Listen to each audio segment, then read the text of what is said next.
पैसा आते ही खत्म क्यों हो जाता है? बुद्ध के 4 धन सूत्र जो धन खींच लाएंगे, क्या आपने कभी महसूस किया है? पैसा आता है, मेहनत भी होती है, लेकिन कुछ ही समय में सब खत्म हो जाता है। गौतम बुद्ध कहते थे, समस्या धन की कमी नहीं होती, समस्या उस सोच की होती है जो धन को संभाल नहीं पाती। आज मैं आपको कोई टिप नहीं, कोई ट्रिक नहीं, बल्कि वह समझ बताने वाला हूं जो धन को अपने आप खींचती है। सबसे पहले एक बात समझिए, पैसा वहां नहीं रुकता जहां उसे हल्के में लिया जाता है। जब छोटी कमाई को भी आप बेवजह उड़ा देते हैं, जब खर्च करते समय मन में कोई सवाल नहीं उठता, तब पैसा समझ जाता है कि यहां उसे रोका नहीं जाएगा। इसलिए धन का पहला नियम सम्मान से जुड़ा है। जहां सम्मान होगा वहां ठहराव आएगा। अब एक और गहरी बात समझिए, हर इच्छा जरूरत नहीं होती। बुद्ध कहते थे, जो व्यक्ति हर मन की चाह को जरूरी मान लेता है, उसके लिए पैसा कभी पर्याप्त नहीं होता।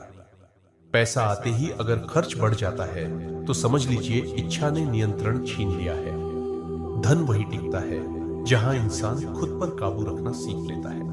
अब यहां एक ऐसी बात आती है जो ज्यादातर लोग नहीं बताते।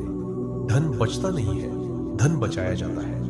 अगर आपने पहले से तय नहीं किया कि पैसा आते ही उसका एक हिस्सा अलग रखना है, तो पैसा खुद तय कर लेता है कि सब कहां खर्च होना है। पैसा उसी के पास रुकता है जो पहले बचाने का फैसला करता है, कमाने का नहीं। और अब सबसे गहरी बात, अगर मन अस्थिर है तो धन भी अस्थिर रहेगा।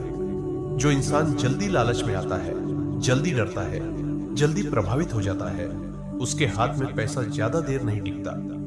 शांत मन सही फैसले करता है और सही फैसले धन को रोकते हैं। यही वजह है कि कुछ लोग कम कमाकर भी संतुलित रहते हैं और कुछ लोग ज्यादा कमाकर भी खाली रह जाते हैं। पैसा इसलिए खत्म नहीं होता कि आप कम कमा रहे हैं, पैसा इसलिए खत्म होता है क्योंकि सोच अभी तैयार नहीं है।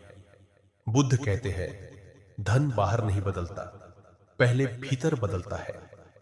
जिस दिन यह बात समझ आ गई, उस दिन पैसा आपके जीवन में रुकना शुरू कर देगा।